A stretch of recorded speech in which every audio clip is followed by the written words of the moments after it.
Welcome to another continuing series of interviews that I've been working on the last few weeks, especially spurred on since the passing of Dr. Kostiw. And I'm privileged right now and grateful that we're sitting right now in Dr. Kostiw's home, even though he's not here, but his spirit and his work and just his life, so many years was wrapped up in this house, and we'll find out a bit more right now. But I'm sitting with Taras Kostiw, Terry Kostiw, the only son of Dr. Kostiw, 4 children.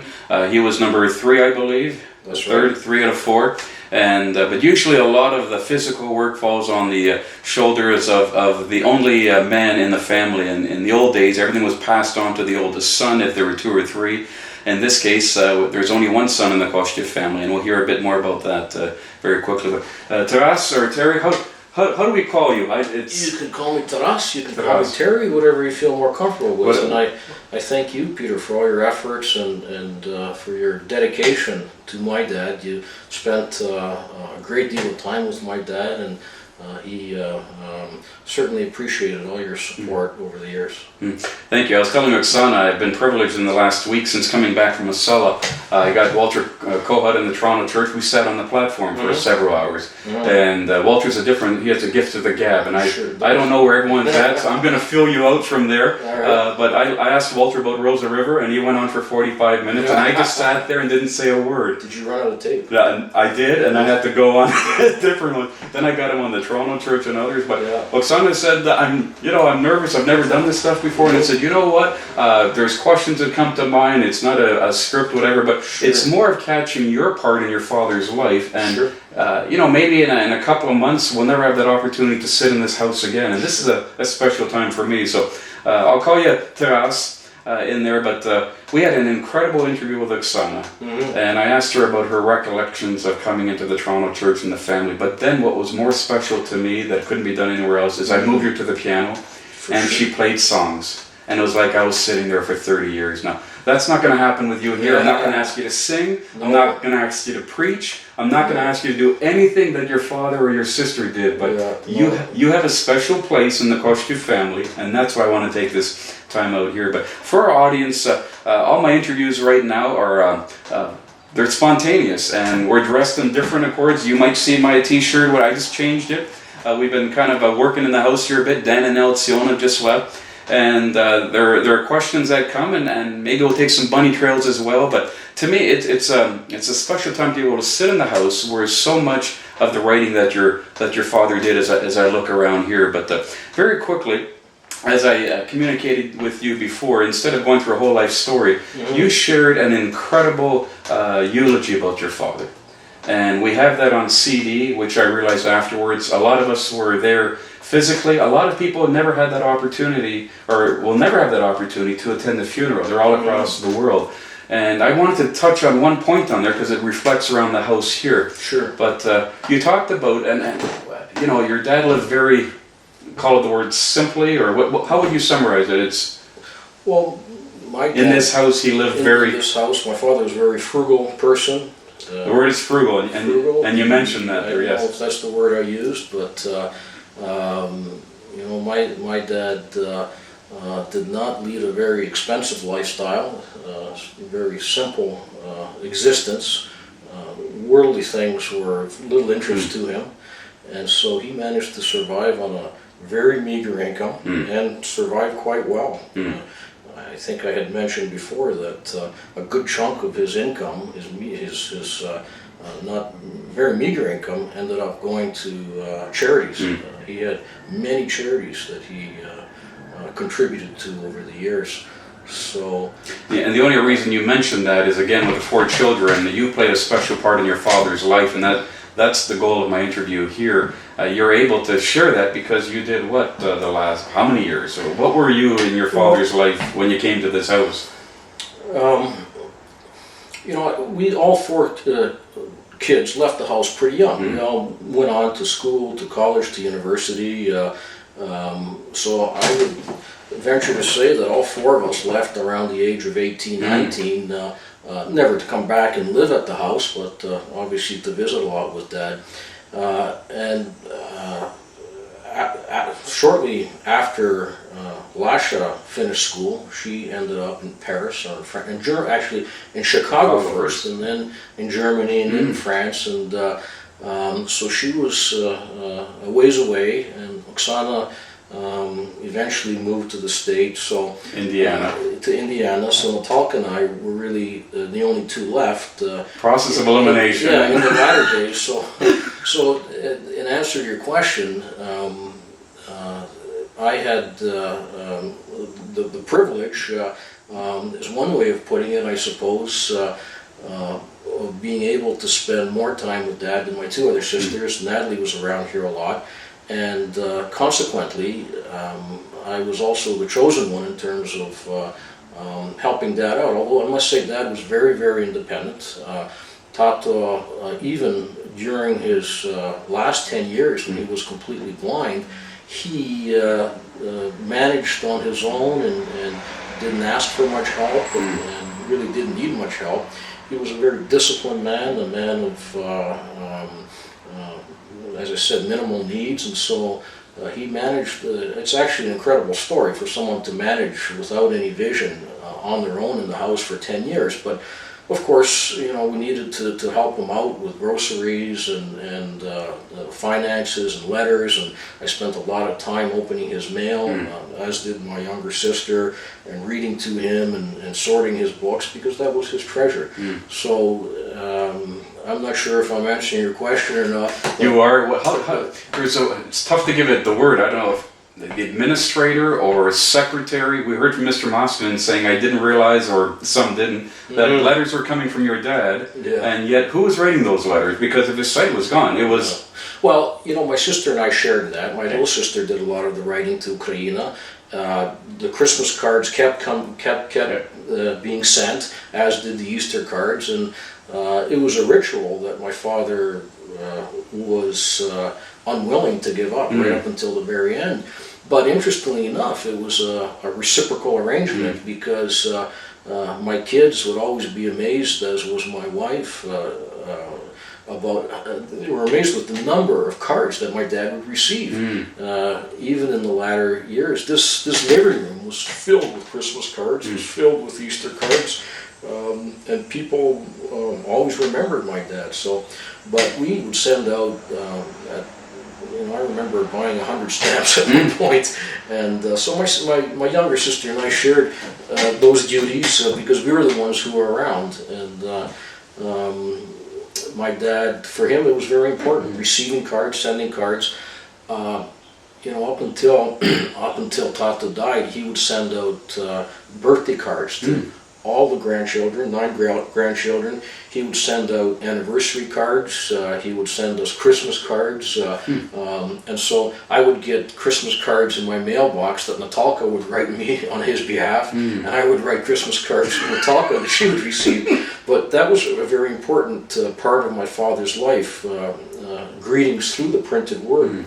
And he cherished receiving any kind of card. So that took a while, because it took a good chunk of my time, because he received so many, and I shouldn't take all the credit, because my sisters helped out as well.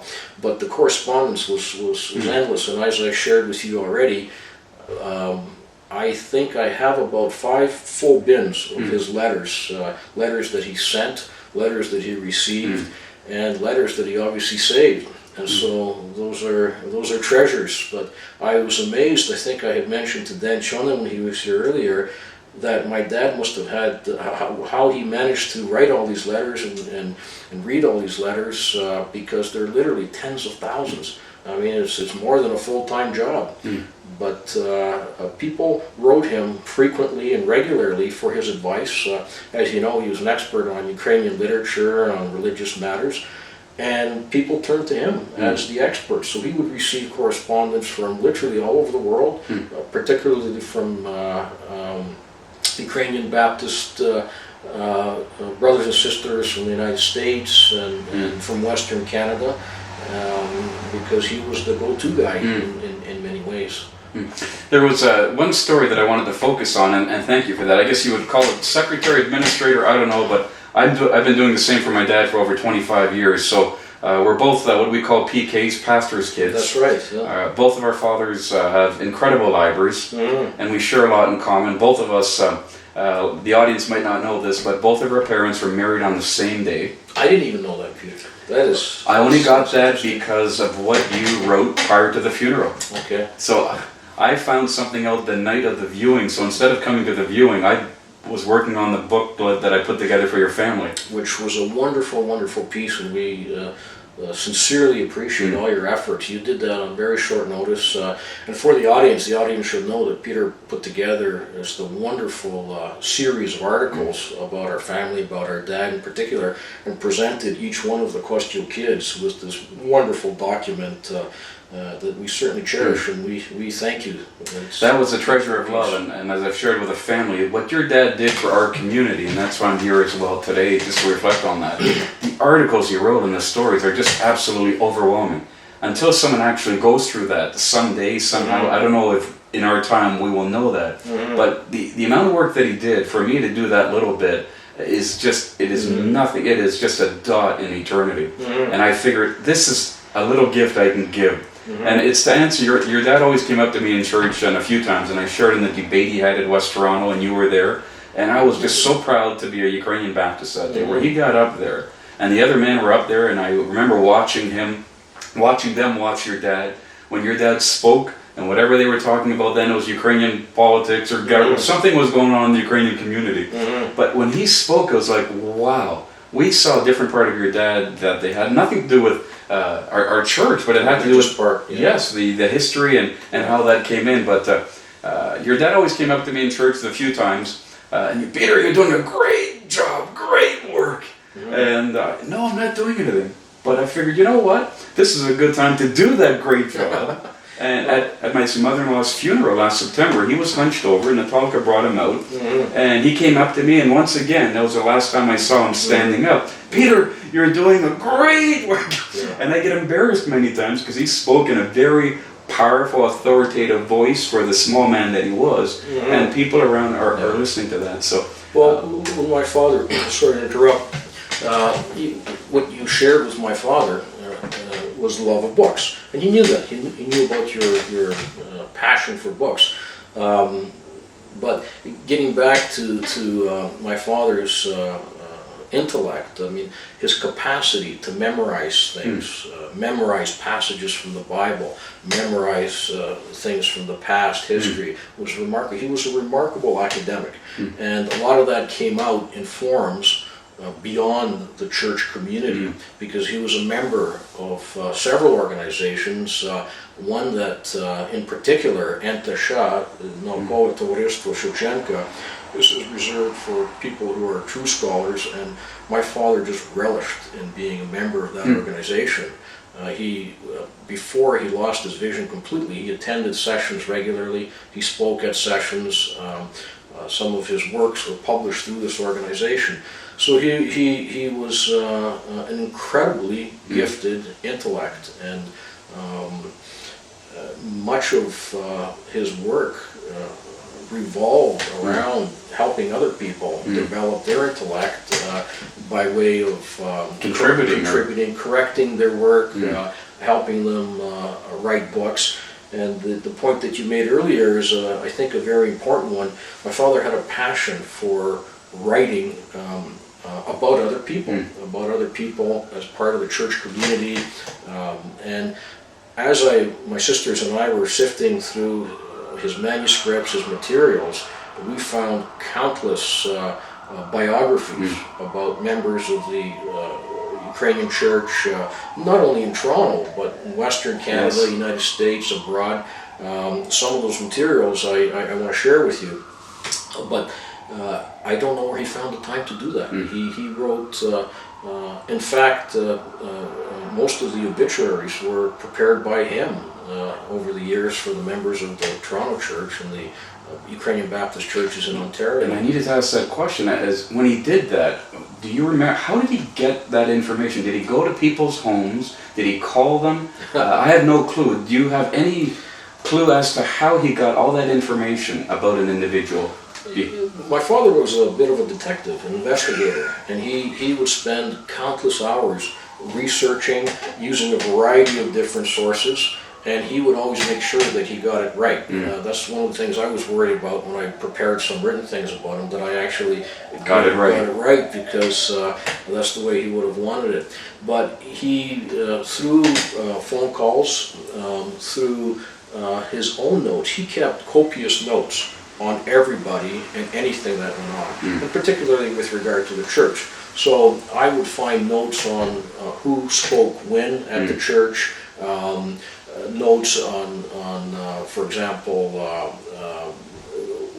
what sermon someone, what the sermon was about. So while he was sitting there in the church, he was sitting in the church, he was keeping, and he would come home after a church service or a meeting, and he would take minutes for himself.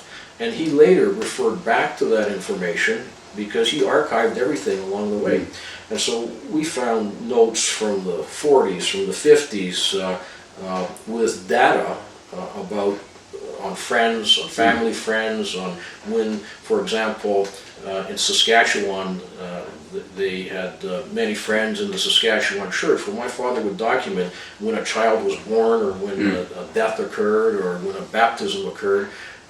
So in many ways, he had researched the information ahead of time. And had it ready, so when someone died, or when there was some kind of event, he had, his own extensive material available. But he also was a profound lover of Ukrainian magazines, journals, and he would spend a lot of time going through, and it wasn't just one or two. He had Pismonets, Pravda, Chrestiansky, Vysnik. He would also used to read the Svoboda and the Ukrainian papers here. But the point is, he would absorb all this information, gather it, and not only make a mental note of it, but he would make physical notes of information that he felt was important. Thus, we have thousands of boxes of his material. So he liked to put stuff in writing, and he had wonderful penmanship, by the way. Maybe we can capture some of that later. But he just had a passion for writing, and if you were to come over here before we cleaned his den out, you would always find about 100 pens on the table. He never wanted to run out of ink. But on the note of writing, I should also mention something very remarkable about Tato, and that is he had an old-fashioned typewriter. And if you look at the tribute document on the backside, is a picture of my father. The black typewriter. Is that the Underwood? Was it? It was the original Underwood typewriter, the only one he used throughout his life. He rejected modern technology, and he had no interest in electric typewriter, and needless to say, never really entered the computer era. This house does not have internet. This house no does not computers, have internet, right? no, or airmail, as my dad would say. But he used that typewriter right up until the very end, until he couldn't see. And so we're talking for 50 years he used the same machine. One of the things that my sisters and I discovered in one of his boxes of treasures were ribbons that were used at the time for old-fashioned typewriters. Is it black and red, or is it different? Well, it was black at first, and then he had the black and red ones. But he I suppose anticipating that someday they wouldn't make them anymore, had stocked up? hundreds of them stocked up. Dried up? Were they dried out, or were they? I don't know, because the ribbon, they wasn't even open. The package was still closed, so I think he anticipated using that same typewriter till the very end. In fact, one of his friends brought him a typewriter, electric typewriter, and it sat under his desk forever. Never even wasn't interested. He did not like change.